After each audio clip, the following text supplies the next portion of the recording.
Le 6 décembre 1989. Montréal est plongé dans le froid mordant de l'hiver canadien.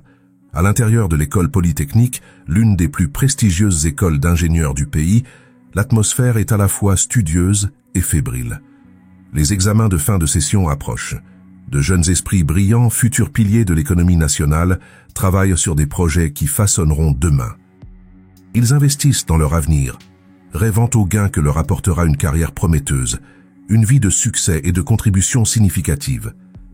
Mais en quelques minutes, ce sanctuaire du savoir, ce lieu d'espoir et d'ambition, va se transformer en scène de chaos et d'horreur indicible. Un jeune homme de 25 ans, Marc Lépine, pénètre dans l'établissement. Il n'est pas là pour étudier. Il est armé d'une carabine semi-automatique et d'une haine profonde. Une haine ciblée, méthodique et implacable. Bonjour et bienvenue sur Traces perdues. Aujourd'hui, nous n'allons pas seulement raconter une histoire, nous allons disséquer une tragédie qui a laissé une cicatrice indélébile sur une nation entière. Un acte qui a forcé un pays à se regarder dans le miroir et à confronter ses démons les plus sombres. Si ce type de contenu vous intéresse et que vous croyez qu'il est important de ne jamais oublier, merci de laisser un like sur cette vidéo, de vous abonner et d'activer la cloche pour ne manquer aucune de nos enquêtes. Votre soutien est l'investissement le plus précieux pour nous permettre de continuer à explorer ces affaires qui ont changé le cours de l'histoire. Le massacre de l'école polytechnique, souvent appelé le massacre de Montréal, n'est pas un simple fait divers. C'est l'un des actes de violence idéologique les plus fondateurs de l'histoire canadienne. En moins de 20 minutes, Marc Lépine a assassiné 14 femmes. Il ne les a pas choisies au hasard. Il les a spécifiquement ciblées dans un déchaînement de violences antiféministes qui allait redéfinir le débat public sur la misogynie, la sécurité et le contrôle des armes à feu. Lépine était armé d'une carabine Ruger Mini 14, obtenue légalement. L'efficacité brutale de cette arme et le ciblage genré de sa violence ont immédiatement provoqué une onde de choc national. Le coût humain était effroyable. 14 vies fauchées, 14 avenirs prometteurs anéantis, et 14 autres personnes blessées, physiquement et psychologiquement. Ces jeunes femmes, pour la plupart étudiantes en ingénierie, représentaient une nouvelle génération prête à conquérir des domaines traditionnellement masculins, promettant une richesse non seulement financière, mais aussi intellectuelle pour la société. Leur mort n'était pas seulement une perte personnelle pour leur famille, mais une perte économique et sociale incalculable pour le Québec et le Canada tout entier. Chaque vie perdue représentait des décennies d'innovation, de créativité et de leadership potentiel qui ont été volées. Dans les jours et les semaines qui ont suivi, le Canada a été plongé dans un débat intense et douloureux. Comment qualifier cet acte? Était-ce l'œuvre isolée d'un fou, comme certains se sont empressés de le suggérer, ou était-ce quelque chose de plus sinistre, de plus systémique? En qualifiant Lépine de simple malade mental, une partie du discours public risquait d'éviter une introspection nécessaire sur les structures politiques et sociétales qui permettent aux idéologies antiféministes de germer et de se radicaliser. C'était une façon de minimiser le coût politique de la misogynie, de la reléguer au rang de pathologie individuelle, plutôt que de la reconnaître comme un poison collectif qui menace les fondements mêmes d'une société égalitaire. Cette analyse, que nous allons mener ensemble sur Traces perdues, rejette cette simplification dangereuse. Notre objectif est d'établir fermement ce massacre pour ce qu'il est, un acte de terrorisme misogyne, un féminicide de masse et un crime de haine. L'histoire de Marc Lépine, né Gamil Rodrigue Lias Garbi, est celle d'un homme marqué par l'instabilité et les échecs répétés. Son enfance est assombrie par un père violent et ouvertement méprisant envers les femmes.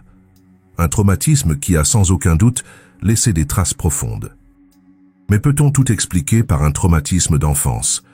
À l'âge adulte, Lépine a accumulé les rejets. Sa candidature a été refusée par les forces armées canadiennes. Il a abandonné ses études, a été renvoyé d'un emploi à l'hôpital à cause de sa mauvaise attitude. Le point de rupture semble être son double refus d'admission à la prestigieuse école polytechnique. Il lui manquait 2 cours obligatoires pour être accepté. Face à cet échec personnel, plutôt que d'accepter sa propre responsabilité, il a externalisé le blâme. Sa cible était toute trouvée, le féminisme.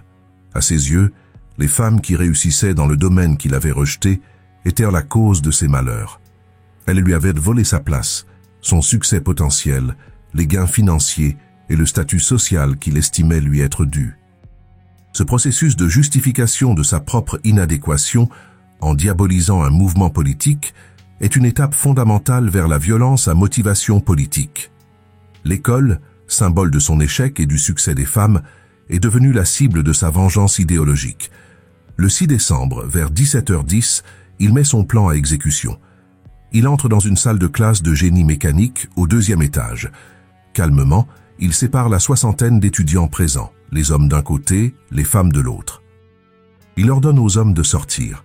Face aux 9 jeunes femmes restantes, terrifiées et confuses, il déclare froidement d'une voix sans émotion « Vous êtes toutes des féministes. Je hais les féministes. » Puis, il ouvre le feu. C'est le début d'une chasse méthodique de 20 minutes à travers les couloirs, la cafétéria, les salles de classe. Il traque et abat spécifiquement les femmes qu'il croise. 14 vies volées, 14 futurs anéantis.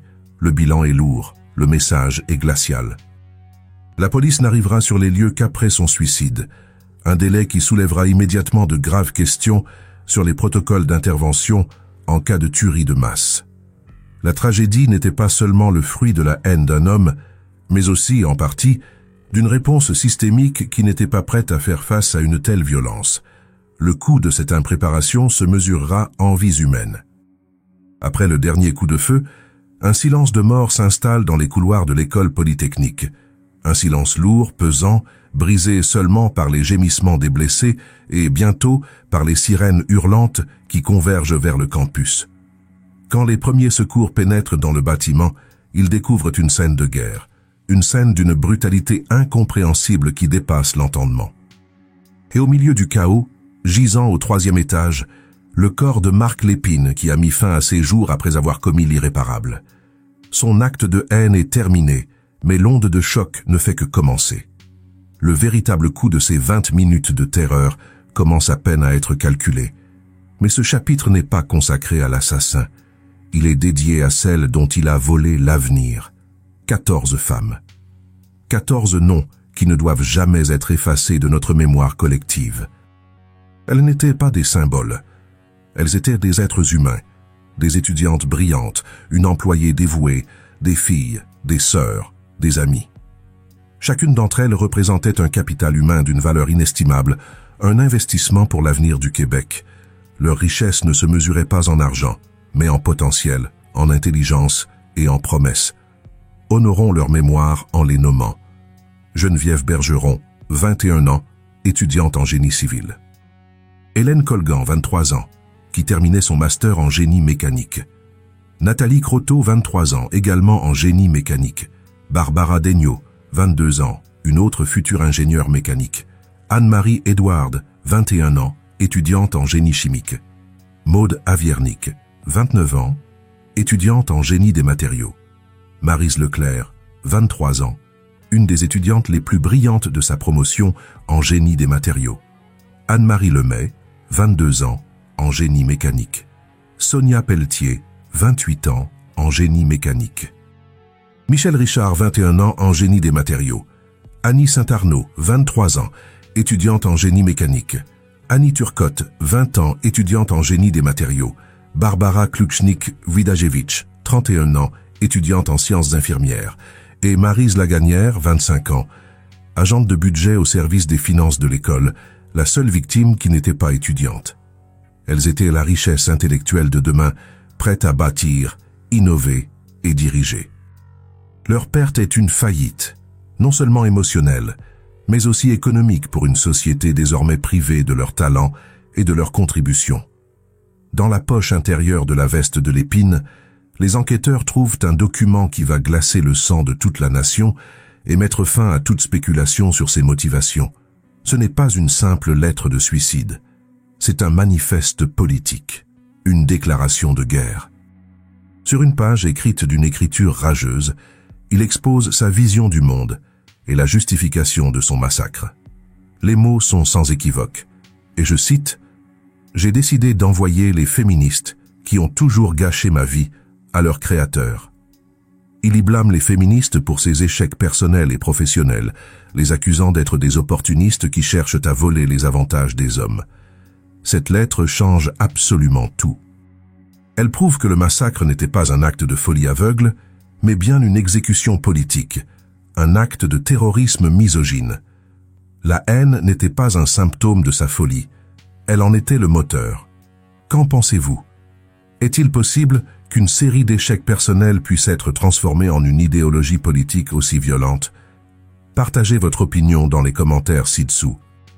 Pire encore, la note contenait une annexe, une liste de 19 femmes québécoises éminentes, incluant des politiciennes, une chef de la police, des journalistes et des syndicalistes, qu'il considérait comme des féministes radicales et qu'il avait l'intention d'assassiner si le temps le lui avait permis.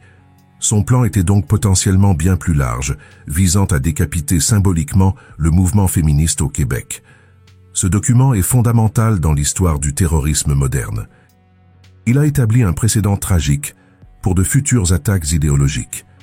Des décennies plus tard, des tueurs comme Elliot Rodger en Californie en 2014 ou Alek Minassian à Toronto en 2018 suivront ce même schéma. Ils publieront leur propre manifeste numérique, partageant les mêmes thèmes de droits bafoués et de vengeance violente contre les femmes. Le passage de la note manuscrite et privée de Lépine au manifeste numérique distribué mondialement souligne l'évolution terrifiante de la manière dont la haine misogyne est diffusée et rationalisée à notre époque. Le coup de ne pas comprendre et combattre cette idéologie dès 1989 se paie encore aujourd'hui avec des intérêts macabres. La découverte du manifeste de Marc Lépine agit comme un détonateur au sein de la société canadienne. Il n'est plus possible de se cacher derrière l'excuse facile de l'acte d'un déséquilibré solitaire. Les mots sont là, noir sur blanc. La haine est politique, le massacre est idéologique. Le Canada est forcé d'apprendre, dans la douleur et le sang, des concepts qui vont marquer les décennies à venir. Féminicide et terrorisme misogyne. Le féminicide, c'est le meurtre de femmes parce qu'elles sont des femmes. Et lorsque cette violence est utilisée de manière systématique pour terroriser tout un groupe, pour imposer une vision du monde et renforcer une hiérarchie de genre, elle devient du terrorisme. L'objectif de Lépine n'était pas seulement de tuer. Il était d'envoyer un message sanglant. Un message à toutes les femmes qui osaient investir des espaces traditionnellement masculins comme l'ingénierie, des bastions où Lépine avait lui-même échoué à obtenir les gains et le statut qu'il convoitait. Son acte visait à les terroriser pour les faire retourner à une place qu'ils jugeaient subordonnée. C'était une tentative violente de protéger par la terreur un ordre social patriarcal qu'ils voyaient s'effriter. Immédiatement, un débat féroce s'engage dans les médias et l'opinion publique. D'un côté, des voix, principalement celles des groupes féministes, affirment que cette tragédie est la conséquence inévitable et horrible d'une misogynie systémique, un rappel brutal de la valeur précaire accordée à la vie des femmes. De l'autre côté, beaucoup tentent de minimiser la portée politique de l'événement. On analyse en boucle l'enfance de Lépine, ses traumatismes, ses échecs, le présentant comme une simple victime de sa propre psyché. En le qualifiant de fou, on évite la question qui dérange. Notre société a-t-elle une part de responsabilité dans la création de tels monstres? Le coût de cet aveuglement est énorme, car il empêche de s'attaquer aux racines idéologiques du problème et de faire l'investissement nécessaire dans l'éducation pour le prévenir. Mais face à l'horreur, et porté par la détermination sans faille des familles et des victimes et des militants, les voix qui réclament un changement deviennent assourdissantes. Elles refusent que la mort de leurs filles, de leurs sœurs, de leurs amis soit réduite à un fait divers tragique mais sans conséquence. Leur investissement émotionnel et politique est total. Elles transforment leur deuil en un puissant moteur de changement, exigeant que la valeur de ces vies perdues se traduise par des actions concrètes pour protéger toutes les autres. Ce mouvement va trouver une réponse politique majeure. Le fait que Marc Lépine ait pu acheter légalement la carabine semi-automatique Ruger Mini 14, une arme conçue pour le combat, est un choc pour le pays. C'est la preuve irréfutable que les lois en vigueur sont une faillite. La pression publique devient si forte que le gouvernement fédéral est contraint d'agir. C'est ainsi qu'est né le projet de loi C-68, la plus importante législation sur le contrôle des armes à feu de l'histoire du Canada, finalement adoptée en 1995 après des années de débats acharnés. Cette loi représentait un investissement sans précédent dans la sécurité publique. Elle a instauré l'enregistrement obligatoire de toutes les armes à feu, y compris les carabines et les fusils de chasse, la nécessité d'un permis pour tous les propriétaires d'armes et des vérifications rigoureuses des antécédents pour filtrer les candidats à risque. Le massacre de Polytechnique n'avait pas seulement coûté 14 vies, il avait fait voler en éclats l'illusion d'une sécurité garantie et forcé le pays à repenser entièrement son économie de la violence et l'accès aux outils de mort. L'adoption de la loi C-68 en 1995 n'était pas la fin de l'histoire, mais le début d'une nouvelle bataille, une bataille politique et culturelle de longue haleine, car une loi, aussi juste soit-elle sur le papier, doit être appliquée. L'enregistrement obligatoire des armes d'épaule, les fusils de chasse et les carabines comme celles utilisées par l'épine, était la mesure la plus symbolique, mais aussi la plus controversée. Il a fallu un investissement d'énergie et de volonté politique considérable pour qu'elle soit pleinement mise en œuvre en 2003, près de 14 ans après le massacre. Les partisans de la loi, menés sans relâche par les familles des victimes, ont dû se battre chaque jour pour s'assurer que la promesse faite après la tragédie soit tenue. Cependant, ce gain en matière de sécurité publique a été accueilli par une opposition féroce et organisée. Des lobbies pro-armes ont contesté vigoureusement le registre, le qualifiant d'inefficace, de trop coûteux et d'une atteinte bureaucratique aux droits des honnêtes citoyens. Cette guerre d'usure politique a finalement porté ses fruits. En 2012, un nouveau gouvernement cédant à la pression abolit le registre des armes d'épaule. Pour les survivants, les familles des victimes et de nombreux Canadiens, la décision est vécue comme une trahison. L'investissement le plus symbolique, né du sang de leurs proches, était démantelé.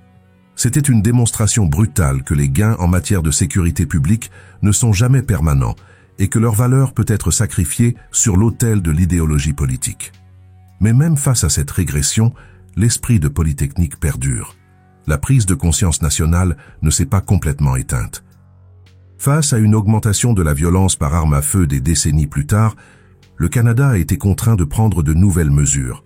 En 2022, un gel national sur la vente et le transfert des armes de poing a été instauré. Cela prouve que le débat de fond, initié dans le sang le 6 décembre 1989, continue de façonner l'économie de la violence et de la sécurité dans le pays.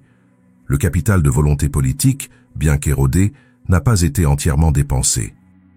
L'héritage de Polytechnique va cependant bien au-delà de la seule question des armes. C'est peut-être là que se trouve le gain le plus profond et le plus durable pour la société. En 1991, le Parlement du Canada a posé un geste d'une immense portée symbolique. Il a officiellement déclaré le 6 décembre comme la journée nationale de commémoration et d'action contre la violence faite aux femmes. C'était une reconnaissance institutionnelle sans précédent. Le gouvernement admettait enfin formellement que le massacre n'était pas un simple fait divers, qu'il ne s'agissait pas de l'acte isolé d'un fou, mais bien d'un acte politique de violence misogyne qui concernait toute la société. Cette journée, connue aussi internationalement sous le nom de Jour du ruban blanc, est devenue un puissant catalyseur. Elle a transformé l'anniversaire d'une tragédie nationale en un appel à l'action mondiale. Le ruban blanc est devenu un symbole porté par les hommes et les garçons qui s'engagent à ne jamais commettre, tolérer ou garder le silence sur la violence faite aux femmes. C'est la transformation d'un coût humain incalculable en un investissement social mondial pour l'égalité et le respect. Un héritage paradoxalement positif, né de la plus sombre des haines, qui continue de produire une richesse humaine inestimable. Si la mémoire du massacre de Polytechnique vit à travers les lois et les journées de commémoration, c'est peut-être sur le lieu même du drame, au sein de l'école polytechnique de Montréal, que la douleur a été transformée de la manière la plus profonde. L'institution a refusé de n'être qu'une cicatrice passive sur le visage de la ville. Elle a choisi de devenir un symbole actif de résilience et de progrès, un investissement perpétuel dans un avenir que Marc Lépine a tenté de détruire. Chaque année, le 6 décembre, à 17h10 précise, l'heure où les premiers tirs ont retenti, 14 faisceaux de lumière s'élèvent dans le ciel au-dessus du Mont Royal. Chaque faisceau s'allume séquentiellement, à l'appel du nom de chacune des 14 victimes. C'est un mémorial de lumière contre l'obscurité. L'école organise aussi la Semaine de la Rose Blanche, invitant la communauté à offrir des roses virtuelles pour financer des activités de sensibilisation destinées aux jeunes filles, afin de les encourager à poursuivre des carrières scientifiques. Plus important encore, en 2014, pour le 25e anniversaire de la tragédie, l'école a créé la bourse de l'Ordre de la Rose Blanche. Il s'agit d'une bourse d'une valeur de 50 000 $, offerte chaque année à une étudiante canadienne d'exception en génie pour soutenir ses études supérieures. C'est le défi le plus direct et le plus puissant lancé à la haine de Mark Lépine, un investissement massif et continu dans l'avenir des femmes ingénieurs, transformant le site de la violence en un puissant catalyseur d'émancipation et de richesse intellectuelle pour toute la nation. Mais si la lumière de la commémoration brille, l'ombre de Mark Lépine est longue, et elle s'étend bien au-delà des murs de l'université. Tragiquement, il est aujourd'hui considéré par les experts comme un précurseur idéologique, une figure quasi fondatrice pour les mouvements extrémistes masculinistes modernes, allant des militants pour les droits des hommes aux incels, les célibataires involontaires. Son idéologie fondamentale, celle d'un homme qui se sent lésé, qui externalise le blâme de ses échecs sur les femmes et le féminisme, et qui réclame une vengeance violente, a été adoptée et amplifiée par ses sous-cultures numériques haineuses. Le successeur idéologique le plus clair et le plus terrifiant au Canada est l'attentat à la voiture bélier de Toronto en 2018. Alek Minassian, se décrivant lui-même comme un incel, a foncé sur un trottoir, tuant 10 personnes, dont 8 femmes. Il a admis que son geste était une rétribution contre une société qui lui refusait les relations sexuelles et affectives qu'il estimait lui être dues. Le manifeste manuscrit et privé de Lépine en 1989 a été remplacé par des forums en ligne sophistiqués qui cultivent la misogynie, radicalisent des milliers d'hommes et les encouragent à passer à l'acte. Aujourd'hui, l'extrémisme misogyne n'est plus considéré comme une simple anomalie psychologique, mais comme une menace terroriste majeure. Le Global Terrorism Index rapporte que les attaques menées par des extrémistes incels comptent parmi les plus meurtrières en Amérique du Nord. Des agences de sécurité comme le FBI ont mis en place des programmes de surveillance spécifiques pour ces groupes. Le coût de cette idéologie n'est plus local, il est planétaire. Le 6 décembre 1989 n'était pas une fin. C'était le commencement d'une nouvelle forme de terrorisme dont nous payons encore le prix aujourd'hui. L'analyse du massacre de l'école polytechnique nous laisse face à un héritage complexe, une dualité troublante. D'un côté, des victoires législatives et symboliques indéniables, un changement profond dans la conscience collective canadienne. Le prix payé le 6 décembre 1989 a forcé une nation à agir, à faire un investissement majeur dans sa propre sécurité et dans la reconnaissance de la violence faite aux femmes. De l'autre côté, l'idéologie de Mark Lépine, loin de s'être éteinte avec lui, a muté. Elle a trouvé dans l'écosystème numérique un terrain fertile pour croître et se propager à une vitesse effrayante. Le manifeste manuscrit d'un homme isolé est devenu le cri de ralliement de milliers d'individus à travers le monde, connectés par la même haine, posant une menace terroriste continue et élevée. Plus de 30 ans après, la question demeure donc entière. Avons-nous réellement tiré toutes les leçons de cette tragédie? Sommes-nous prêts à faire l'investissement continu, non seulement dans nos lois, mais dans notre éducation et notre culture, pour déraciner la misogynie qui alimente cette violence? Quel est le coût de l'inaction si ce n'est la répétition de l'histoire sous des formes nouvelles et encore plus virales? Merci d'avoir suivi cette enquête sur Traces perdues. L'histoire de Geneviève, Hélène, Nathalie, Barbara, Anne-Marie, Maude, Maryse, Maryse, Anne-Marie, Sonia, Michel, Annie, Annie et Barbara ne doit pas seulement être un souvenir, elle doit être un avertissement. Si vous pensez que cette histoire est importante, partagez cette vidéo pour que leur mémoire perdure et pour sensibiliser le public à la menace toujours présente de l'extrémisme misogyne. N'oubliez pas de vous abonner pour ne manquer aucune de nos prochaines explorations des traces perdues de notre histoire. Car c'est seulement en gardant la lumière de la mémoire allumée que nous pouvons espérer repousser les ombres qui persistent.